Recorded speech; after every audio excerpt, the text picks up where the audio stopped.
귀한 찬양 감사합니다. 비록 15번밖에 안 되지만 한 500명 정도 우리 방송 시설이 좋아서가 아닙니다. 워낙 영혼의 찬양이어서 가슴과 마음에 떨림이 있는 울림이 있는 귀한 찬양 감사드립니다. 오늘은 맥주 감사 주일입니다. 한 해의 반을 이제 돌고 다시 반을 남겨두고 전진하는 그런 시점을 맞이하고 있습니다. 시작이 반이라고 하지요. 올해 시작한 지가 6개월이 지났습니다. 시작할 때부터가 반이었다면 이 명제를 바꿔서 말하면 그럼 반은 시작인가? 그건 저는 생각하기를 우리의 반이 왔기 때문에 이제부터 또 시작인 것입니다. 올 한 해 여러분은 완주하실 수 있는, 그래서 기쁨과 또 선함의 열매들로 감사와 찬송이 넘치는 그런 복된 한 해를 맞이하시는 여러분 되시기 바랍니다. 어느 부자 아들이 홀로 살고 계신 어머니에게 선물을 하고 싶었습니다. 어떤 선물이 가장 좋을지 많은 시간을 고민을 하죠. 그러다가 인터넷을 통해서 아주 좋은 아이템을 하나 발견을 합니다. 4,000개의 단어를 아는 한 앵무새를 소개받게 됩니다. 이 새는 4,000개의 단어만 말할 수 있을 뿐만 아니라 놀랍게도 3곡의 오페라 아리아를 노래할 수 있는 아주 놀라운 그런 새였습니다. 그래서 그 부자 아들은 생각합니다. 이 앵무새를 어머니에게 선물로 드리면 혼자 사시는 어머니 적적하시지는 않겠다 생각을 해서 무려 7천만 원을 주고, 여기서 말하는 7천만 원은 진짜가 아닙니다. 그런 얘기가 있다는 거예요. 그래서 값비싼 그런 돈을 지불하고 이 정말 지구상에 있을까 말까 하는 이 앵무새 하나를 준비를 했습니다. 그리고는 이 앵무새를 어머니에게 소포로 보냅니다. 배달이 다 되었습니다. 그 다음날 어머니가 이 앵무새를 잘 받았는지 마음에 드시는지 궁금했습니다. 근데 어머니가 전화가 안 와요. 그래서 이 부자 아들이 전화를 걸었습니다. 어머니, 제가 어제 보내드린 선물 잘 받으셨는지요? 만족하시는지요? 그랬더니 어머니가 이렇게 대답을 합니다. 아들아, 이렇게 신경 써줘서 너무너무 고맙구나. 눈물이 날 만큼 감사하다. 내가 보내준 선물 아주 잘 받았단다. 그리고 아주 맛있더구나. 이렇게 치킨으로 아셨는 모양이에요. 이 맥주 감사주일, 이 부자 아들의 앵무새 선물의 이야기를 보면서 여러 가지 생각을 하게 됩니다. 하나님께서 우리에게 이 땅에 살아가는 동안 값진 선물을 많이 주셨는데 우리가 살아가는 나날들이 그저 은총의 시간들인데 우리가 그 선물을 받고 제대로 감사하고 감격하고 살아가고 있는가? 그 주신 선물을 우리는 제대로 누리고 있는가? 이런 생각을 한번 해 보았습니다. 여러분, 한 해의 반을 열심히 달려오셨죠? 얼마나 고생하셨습니까? 얼마나 또 힘은 드셨는지요? 오늘 장로님 오늘 기도하셨지만 우리의 삶이 결코 녹록지가 않지요. 어려운 일들이 눈앞에 2중, 3중으로 겹겹이 포위되어 있습니다. 한 고개 넘으면 평지일 줄 알았는데 또 한 고개가 더 눈앞에 뻑 덧지고 있습니다. 그러나 그런 가운데서도 어려움이 있지만 어려움을 이기고 딛고 우리는 여기까지 왔습니다. 비록 꽃길이고 비단길은 아니지만 주님의 인도하신 가운데 마치 가시밭길과 그리고 엉겅퀴가 가득한 이 땅의 삶을 비단길을 걷는 것처럼 오늘 우리는 잘 이겨왔습니다. 이 모든 것이 다 하나님의 은혜이지요. 하나님의 은혜가 아닐 수 없습니다. 내가 지금 숨쉬고 있는 것도, 내가 이 자리에 지금 예배하는 것도, 이 시간 예배하고 싶지만 예배 드리지 못하는 우리의 이웃들이 얼마나 많습니까? 시간은 있으나 건강이 안 되시는 분들, 또 조건은 되나 형편과 처지가 어려워서 그래서 주신 복을 누리지 못하는 분들로 우리 주변에 얼마나 많은지 모릅니다. 그러나 우리는 은혜 가운데 살아왔습니다. 원래 우리 인간은요, 망각의 동물이라고 합니다. 주신 은혜 끝까지 지켜내어야 되는데 그 망각이 오늘 우리에게 주신 은혜를 점점 갉아먹고 있습니다. 우리 인간은 잊어버리는 속성을 가지고 있기 때문입니다. 심리학자 그 유명한 어빙하우스의 망각 곡선이라는 게 있어요. 그러니까 인간은요, 망각하기에 최적화된 존재라는 거예요. 예를 들면 이런 겁니다. 우리가 어떤 내용을 알게 되면요, 20분 이내에 그 내용 가운데 47%를 잊어버리게 된다는 거예요. 그러니까 설교 끝나고 나면 설교의 반은 증발된 거예요. 그리고 내가 뭘 들었나 이런 생각을 하게 된다는 거예요. 그러나 자책하지 마세요. 그게 인간이에요. 누구는 좀 똑똑해서 기억의 이 시간을 약간 연장하고 유지하는 것이지 거기라는 것입니다. 20분 이내에 47%를 잃어버린다는 거예요. 이틀이 지나면 66%를 잊어버리게 되고 6일이 지나면 75%를 잊어버리게 되고 20일이 지나면 80%를 잊어버리게 된다는 거예요. 그래서 제가 이 본문, 이 설교 가지고 다음 주에 설교하면 또 새롭게 와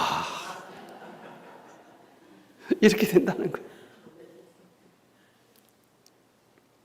저도 그것이 늘 감사합니다. 잊어주시니 저도 그 신에 의지하여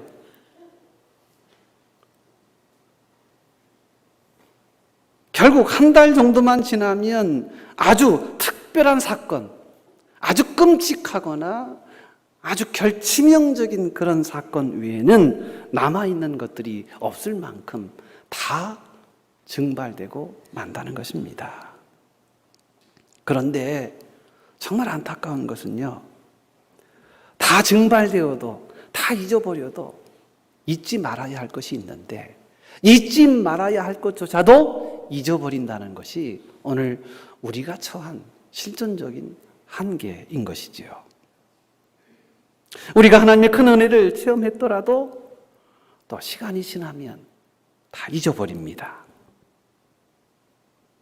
그래서 감사의 마음을 잊어버립니다.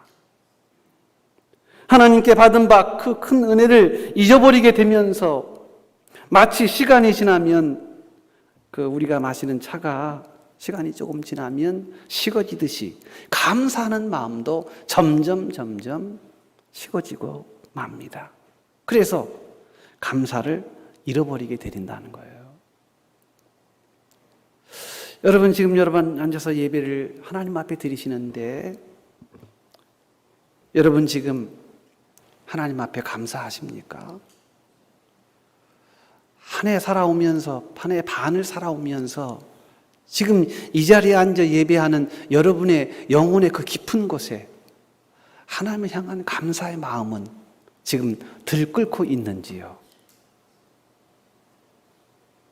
혹시 핏기 잃은 그런 창백한 마음으로 여전히 이 자리에 앉아 계시는 여러분들은 없으신지요? 오늘 본문에서는 다윗의 시편 중에 다윗의 마음을 고스란히 전하고 있는 아주 대표적인 다윗의 시인데요. 이 다윗은 이렇게 고백합니다. 내 영혼아 여호와를 송축하며 그 은택을 잊지 말지어다.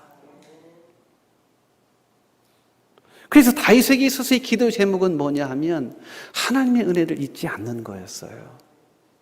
왜냐하면 너무 잊어버리는 일에 너무 최적화되어 있어서 은혜를 받고도 잊어버리고 은혜를 누리고 있는 중에도 잊어버리고 그저 망각의 깊은 강을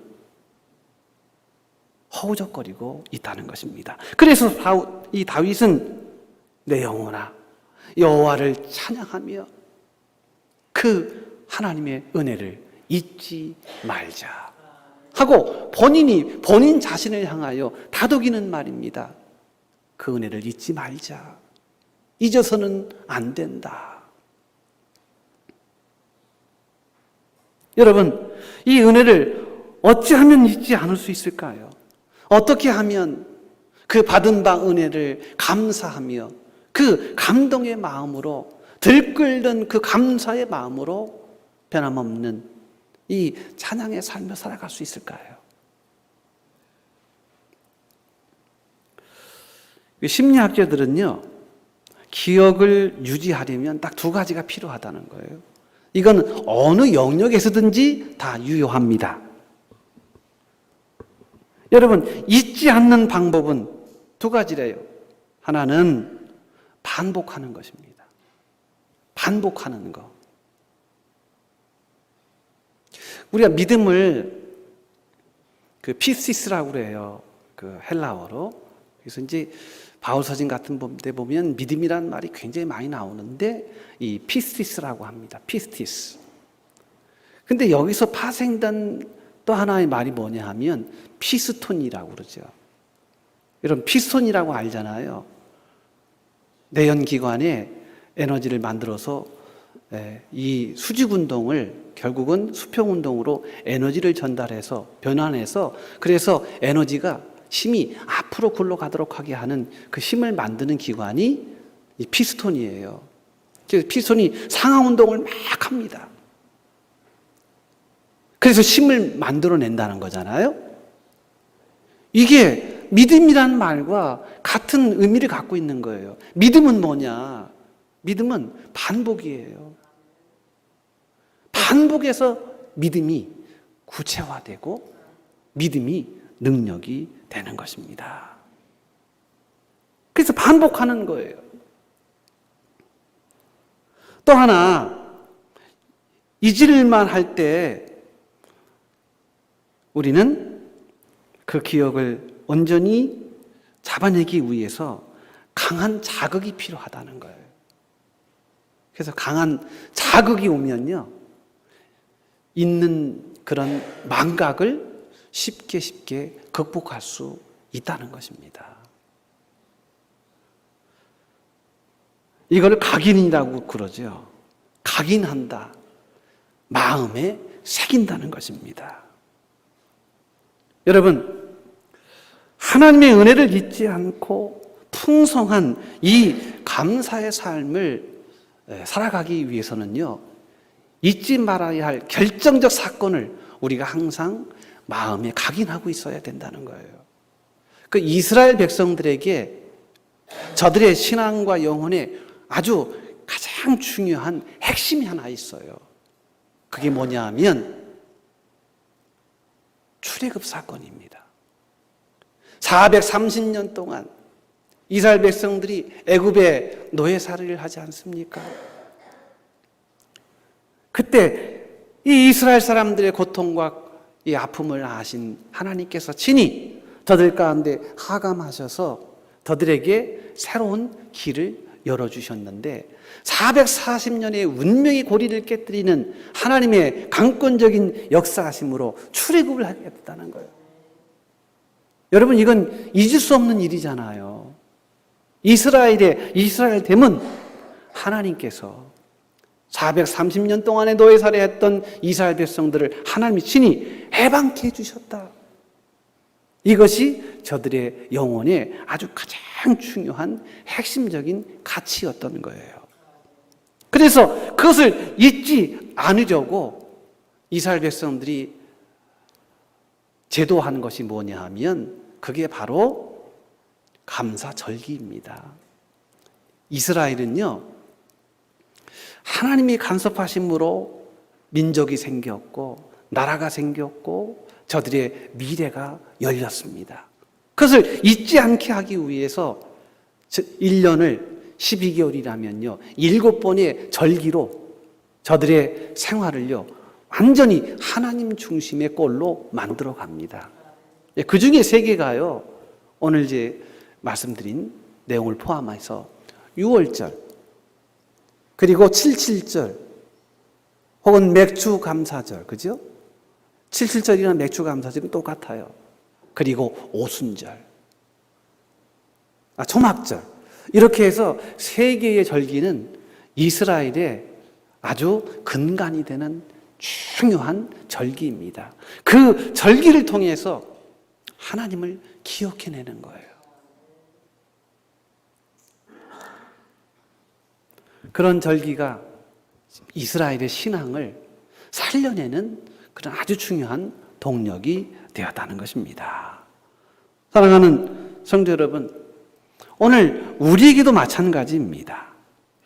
오늘 우리에게 있어서 감사와 또 우리에게 있어서의 신앙의 가장 큰 핵심이 뭐냐 하면 하나님의 이 은혜를 기억하는 것입니다.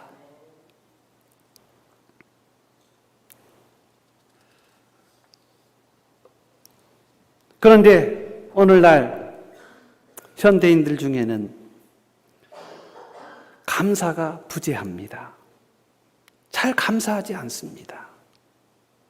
그래서 감사 불감증이라고 하는 그런 단어를 만들어내기도 했습니다. 풍요 속에 나타나는 질병, 안락한 부모의 집에서 아무런 대가를 지불하지 않고 살다 보니 모든 것을 그저 당연하게 받아들이려고 하는 이런 심리들이 오늘 우리의 마음속에 중요한 근간을 훼손하고 있다는 것입니다. 성경은요, 불신앙을 지적합니다. 그런데 불신앙이 뭐냐 하면 너무 추상적으로 생각하지 마세요. 불신앙은 감사하지 않는 거예요. 이것을 성경은 죄로 여기고 있습니다. 로마서 1장 21절에 보면 하나님을 알되 하나님을 영화롭게도 아니하며 감사치 아니하고 오히려 그 생각이 허망하여지며 미련한 마음이 어둡게 되었다. 특히 말세에 여러분 하나님 앞에 그 은혜를 잊고 감사치 아니하는 이런 현상들이 말세에 횡행하게 될 거라는 것입니다.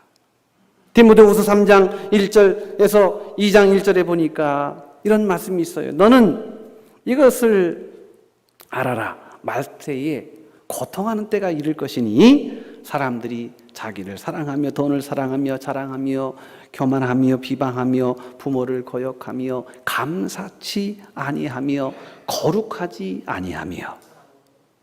말세 여러 가지 부정적인 현상들이 많이 나타나는데 여러분 그 중에 하나가 뭐냐 하면 감사치 아니하는 거예요. 오늘 이 시대의 그대로의 모습입니다. 여러분 오늘 이 시대가 불행한 것은 뭐가 부족해서가 아니에요. 오직 한 가지, 감사가 부족해서 불행한 것입니다. 겉으로 보면 세상이 점점 풍요로워지는데도 행복 지수가 낮아지는 것은 조건이 맞지 않아서가 아니고요. 사실은 더 근원적으로 감사하지 않아서 그런 거예요. 단언컨대 감사의 마음을 갖지 못하면 그 어떤 누구도 어떤 조건에서도 결코 행복할 수 없습니다. 여러분, 행복하기 위해서 사십니까? 그러나 결론을 드릴까요? 이 땅에서의 행복은 없습니다. 아무리 돈이 많은 사람도요, 그거 가지고 행복하신지 아십니까? 그게 행복의 절정이라고 생각하는지 아십니까? 아니에요. 좀 편한 것이지 행복한 게 아닙니다. 이 땅의 삶은 행복이 아닙니다. 소유나 조건을 늘리려는 노력, 여러분, 그것으로 인해서 오늘 우리의 삶이 행복해질 것입니까? 여러분, 그렇게 여긴다면 우리는 굉장히 중요한 것을 잃어버리고 있는 것입니다. 소유나 조건에 있지 않습니다. 행복은 수용에 있습니다. 행복은 감사에 있단 말입니다. 감사하면 행복이 따라옵니다.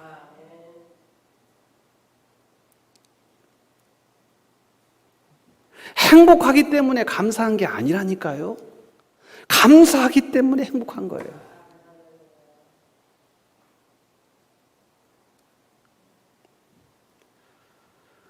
오늘 저는 우리가 읽은 이 본문의 말씀을 통해서 행복이 어떤 것인지, 진정한 감사가 무엇인지, 아니 왜 감사해야 하는지를 오늘 말씀을 통해서 같이 생각해 보려고 합니다. 시편 가운데 가장 아름다운 시 중에 하나가 시편 103편, 오늘 우리가 읽은 본문의 말씀입니다. 다윗은 평생 체험한 하나님의 은혜를 잊지 말자고 스스로에게 다짐을 합니다. 말하자면 내가 아무리 성공하고, 내가 아무리 출세하고, 내가 아무리 세상의 권력을 모든 것을 다 취하고, 그래서 행복의 설정에 있다 할지라도, 그러나 하나님의 은혜는 잊지 말자. 오늘 나를 나되게 한 것은 하나님의 은혜이니 절대로 교만하지 말자. 하나님께서 내게 주신 이 은혜를 한시도 잊지 말자. 스스로에게 다짐합니다. 이 말은 하나님의 은혜를 늘 생각한다는 거예요. 여러분, 신앙생활을 우리가 바르게 한다면 오늘 우리는 생각을 잘해야 합니다. 생각할수록 감사가 마음속에 솟아납니다. 하나님을 생각하세요. 그 하나님을 생각하면 할수록 오늘 우리는 감사로 충만해질 것입니다. 내 영혼아 여호와를 송축하라. 내 속에 있는 것들아 다 그의 거룩한 이름을 송축하라. 내 영혼아 여호와를 송축하며 그 모든 은택을 잊지 말지어다. 다윗은 자기 영혼을 향해서 명령하는 거예요. 내 자신에 대해서 명령하는 것입니다. 하나님의 은혜를 잊지 말자. 사람은 생각하는 데서 모든 게 나옵니다. 특별히 마음속에서 하나님을 생각하고 그 하나님의 은혜를 생각하면 그 은혜의 물줄기를 따라 나오는 것이 감사예요. 그래서 thank라고 하면 thank, 감사하다. 이 말이 어원이 think잖아요.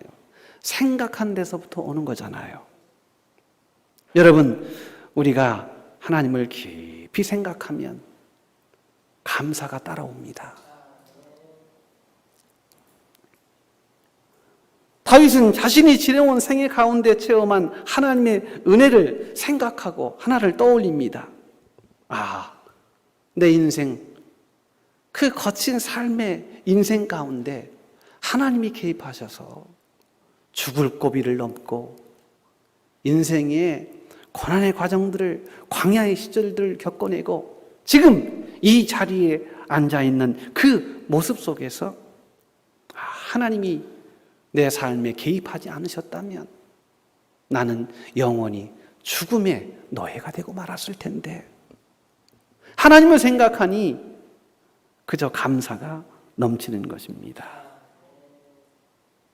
오늘 다윗의 이 고백에는요, 감사의 고백이 있는데, 여러분 오늘 이 다윗이 왜 감사하는지 오늘 그것을 우리가 한번 생각해 보려고 합니다. 그 3절의 말씀인가요? 그가 내 모든 죄악을 사하시며 내 모든 병을 고치시며 이렇게 고백하고 있습니다. 여러분, 우리가 하나님 앞에 감사해야 할 일이 있다면 그것은 죄의 문제를 해결받았다는 거예요. 우리 인간의 궁극적 문제는 죄의 문제예요. 죄의 문제를 극복하지 않으면 구원의 문제는 요원합니다. 여러분이 결심한다고 구원 받습니까? 여러분이 착한 일을 한다고 구원 받습니까?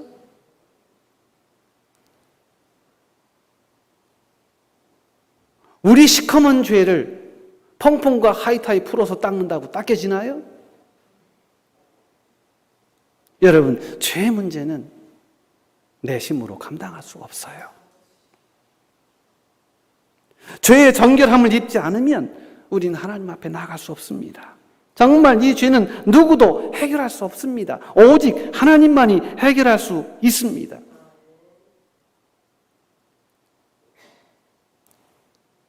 그 하나님께서 우리 인생을 긍휼히 여기시고 우리의 삶을 하나님이 붙잡아 주시고 하나님의 풍성한 은혜의 꼴로 먹이셨다는 거예요.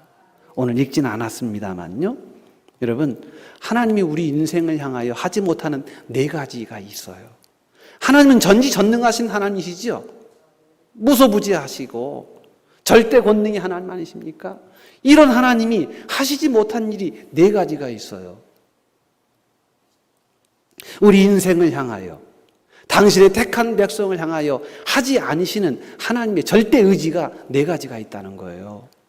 그런데 그 이야기를 들으면 놀라운 거예요. 오늘 읽지는 않았어요. 그러나 9절 말씀 보세요. 9절에 보면 자주 경책하지 아니하신다. 하나님이 하나님의 선택한 백성들을 향하여 하지 않으시는 일이 자주 경책하지 않으신다. 2번째, 노를 영원히 품지 아니하신다. 여러분, 세상도요, 괘씸죄 걸리면 죽는 거예요. 한번 그 분노의 그물에 딱 사정권 안에 들어오면요, 그 사람은 죽는 거예요. 오늘 하나님은요, 우리 죄인된 인생들을 향하여 어떻게 말씀하시냐면 하나님도 분노가 있으신데 그 분노를 우리를 향해서만큼은 영원히 품지 않겠다는 거예요. 여러분, 그래서 우리가 사는 거예요. 나 같은 죄인이, 나 같은 무지랭이가, 원래 같은 우리 인생이 하나님의 절대 기준과 하나님의 절대적인 통치 안에서 살아남을 수 있는 이유는 여러분, 우리가 정직하고 우리가 의롭고 우리가 선하고 우리가 덕이 있어서가 아니라니까요. 하나님이 분노를 영원히 품지 않기 때문이라는 거예요. 10절에 우리의 죄를 따라 우리를 처벌하지 아니하신다. 죄가 있을 때마다 여러분 처벌받고 심판받는다면 우리는요 형적도 없을 거예요. 그렇죠?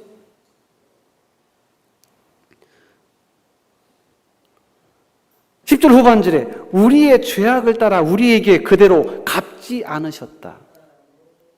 그러니까 우리가 행한 것만큼 불교식으로 말하자면 업보로 하지 않겠다는 거예요. 여러분, 그래서 우리가 이렇게 은혜 가운데 사는 거예요. 하나님이 하지 아니하시는 이 4가지 은혜가 오늘 우리 인생과 삶에 얼마나 큰 은혜가 되는지 모릅니다.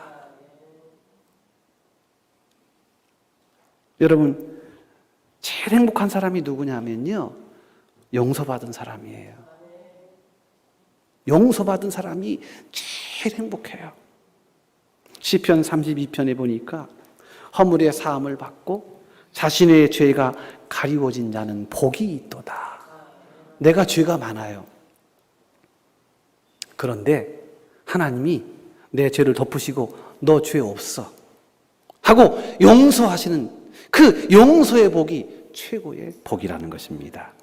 우리가 어떤 죄를 범했든지 오늘 하나님 앞에 나와 내 자신을 내어놓고 내 죄성 앞에 통곡하며 회개할 때 하나님은 우리의 그 통곡과 회개의 마음을 보시고 우리가 어떤 죄를 범했든지 우리 영혼이 용서받고 구원받을 수 있도록 하나님이 우리의 삶을 수납하여 주신다는 거예요.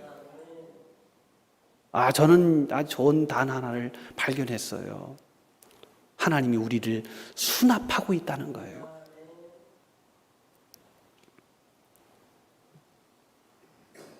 하나님은 그 죄를 따라 처벌하지 아니하시고 우리의 죄에 따라 처벌하지 아니하시고 우리의 죄악을 향하여 분노하지 아니하시고 마치 동이서에서 먼 것처럼 우리의 죄가를 옮겨 버리셨고 바다 깊은 곳에 그 죄악을 던져 버리심으로 동이서에서 먼 것처럼 내가 너의 죄를 전혀 기억지 아니하시겠다. 여러분, 이 맥락을 다윗의 입장에서 보세요. 다윗, 그는 한때 큰 죄를 범한 사람이었잖아요. 여러분 아시지 않습니까? 우리아의 아내를 범하였고 자기의 충성스러운 충복을 저 전장의 최전방에 내보내서 자기의 죄가를 감추기 위한 아주 고지능의 그런 전략을 세워서 자기 충성스러운 충복을 전사하게 만듭니다. 자기의 죄를 덮기 위해서요. 용서받을 수 없는 사람입니다. 더구나 자기 부하의 그 부인을 탐하였으니 여러분 이게 얼마나 부도덕한 일이냐 말이에요. 그러나 나단 선지자의 책망을 받게 되었고 그가 하나님 앞에 용서를 빕니다. 하나님, 나는 죄인입니다. 눈물로 심상을 적십니다. 하나님, 나는 죽어도 마땅합니다. 그러나 눈물로 회개하며 하나님 앞에 온전히 나아갔을 때 그 죄를 하나님이 용서하여 주십니다. 여러분, 그래서 이 시편 103편은요 죄가 크기 때문에 은혜도 큰 거예요. 그래서 죄가 있는 것에 은혜가 있다, 이런 말인 거예요. 사랑하는 성도 여러분, 오늘 우리의 죄를 감당하신 주님의 놀라운 은혜가 얼마나 감사한지 모릅니다.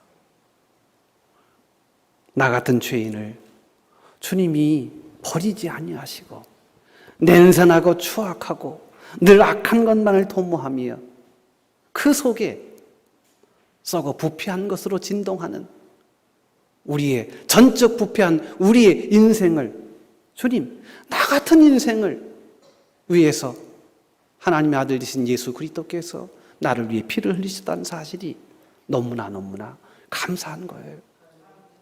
여러분, 우리가요 감사라는 말을요 항상 바른 전제에 의해서 감사라는 말을 써야 돼요. 그건 뭐냐 하면 내가 한 해 건강하게 지냈기 때문에 감사, 내가 한 해에 돈 많이 벌었기 때문에 감사, 내가 올 한 해 우리 가정 평안하니까 감사. 여러분, 그런 수준이 아니에요. 성경에서 말하는 감사의 수준은요, 내가 무엇을 혜택을 입었고 내가 어떤 수익을 얻었고 내가 어떤 세상적인 더 큰 이득을 얻었기 때문에 감사하는 거, 여러분 그거 아닙니다. 성경에서 말하는 이 감사의 수준과 감사의 차원은요 그걸 넘어서요. 나 같은 죄인을 살리신 주의 은혜 고마워. 이런 나 같은 죄인을 위하여 지금도 그리스도께서 저 하나님 우편에서 우리를 위하여 친히 간구하시는 그 주님의 은혜가 감사한 거예요. 사랑하는 성도 여러분, 오늘 우리의 감사의 수준을 넓혀야 할 줄로 믿습니다. 다윗은 하나님 앞에 그저 감사할 뿐이었습니다. 더 이상 다른 것이 필요하지 않습니다. 오늘 우리가 개인적으로 살다 보면 위험한 때가 많이 있죠. 정말 감사할 것 중에 하나인 것도요, 안전입니다. 운전하면서 큰일 날 뻔한 때가 한두 번이 아닙니다. 아니, 걸어가는 사람도요, 인도에서 부딪혀가지고 인사사고가 나요? 걸어가는데요, 인도에서요. 그런데 차도에서는 얼마나 더 위험하겠습니까? 그러나 그때마다 하나님의 은혜를 통하여, 하나님의 천군 천사를 통하여 우리를 지켜주신 은혜가 너무나 많습니다. 그거는 당연한 감사이죠. 오늘 아침에 경기 남부 경찰청에서 저에게 메시지가 왔습니다. 긴장하시진 마세요. 그렇죠. 경찰청에서 알고 보니까 다 오셨더라고, 보니까. 경기도 성남에 사는 분들한테는 다 보내신 걸로 알고 있어요. 성남시에서 실종된 이강준 씨, 남 23세를 찾습니다. 170cm, 73kg, 바가지 머리, 검정 반팔티, 검정색 안경. 여러분, 하루도 빠짐없이 오늘 우리 주변에는 안타까운 사연들이 너무나 많습니다. 실종된 가족들을 찾는 안타까운 사연들이 많이 있습니다. 어떤 할머니도, 어떤 할아버지도 집에서 지금도 찾는 울분이 끊이지 않습니다. 오늘 우리가 사는 세상은 이와 같은 세상입니다. 그런데 한번 더 깊이 구체적으로 생각해 보니 오늘 우리도 그럴 수 있었음에도 하나님이 우리를 지켜주시고 인도해 주셨습니다. 오늘 정말 주님의 이 하여와 같은 은혜와 보살피심에 감사하십니까? 여러분, 너무 먼 데서 감사를 찾지 마세요. 내가 지금 숨 쉬고 있음이 감사해요. 저는 기도할 때 그런 기도를 하시는 분을 보았어요. 목사님 기도해 주시죠? 밥을 먹을 때. 그럼 그분은, 제가 기도 시킬 때마다 그 기도해요. 정말 짜증나 죽겠을 만큼 정말 늘 그 기도만 해요. 주님, 이 음식 먹고 잘 소화시켜 주시니 감사합니다. 생각해 보니 밥 먹고 소화시키는 그것도 은혜인 거예요. 그죠? 밥알을 넘기지 못하는 분들이 계십니다. 유액이 나오지 않아서 조치를 취해야 하는 분들이 계셔요. 오늘 내가 두 발 딛고 설 수 있음이 얼마나 여러분 큰 복인지 모릅니다. 그죠? 네. 그래서 이 자리에 왔습니다. 내가 비록 노쇠한 시력이지만 그러나 이 두 눈으로 저 실록을 바라볼 수 있고 구름을 볼 수 있는 그 시력이 있음이 또한 감사합니다. 오늘 외로운 세상 아닙니까? 그러나 믿음의 공동체 안에서 성도와 성도들이 한 마음으로 아름다운 성도의 교제를 나누고 있음이 또한 감사합니다. 내가 하나님의 부르심을 받을 날이 언제인지 모르지만 그 마지막 그 순간까지 내게 사명 주시고 내 마음에 뜨거운 열망을 허락해 주시니 여러분 이 또한 감사하지 않겠습니까? 여러분, 가장 큰 복은 소유가 많고 적음이 아닙니다. 세상의 출세와 성공이 아닙니다. 오늘 다윗의 이 맥주 감사절의 이 감사의 고백은요, 하나님의 은혜입니다. 하나님의 은혜로 여기까지 왔습니다. 또 나머지 반도 하나님, 내게서 하나님의 은혜를 거두지 마옵시고 내 삶을 하나님 은혜 안에서 더 풍성한 열매를 거두게 하옵소서. 오늘 우리의 기도예요. 하나님의 은혜를 잊지 않는, 그래서 이 은혜를 기억하는 신앙으로 또 새로운 시간 하나님 주실 일들을 기대하며 믿음으로 전진하시는 우리 모든 성도들 되시기를 주의 이름으로 간절히 축복합니다. 하나님 감사합니다. 2023년 또 상반기를 다 마치고 또 새로운 반환점을 돌게 하심을 감사합니다. 하나님의 은혜입니다. 그 어떤 것으로 말할 수 없는 하나님의 은혜입니다. 아버지 또한 우리를 하나님의 구원의 자리에 인쳐주시고 우리를 용서하여 주시고 우리를 하나님의 은혜 가운데 거하게 하신 이 놀라운 일들을 감사합니다. 주님, 오늘 이 믿음으로 또한 새로운 삶을 살아가도록 늘 우리를 지켜주시고 우리와 동행하여 주옵소서. 예수님의 이름으로 감사하며 기도 올리옵나이다. 아멘.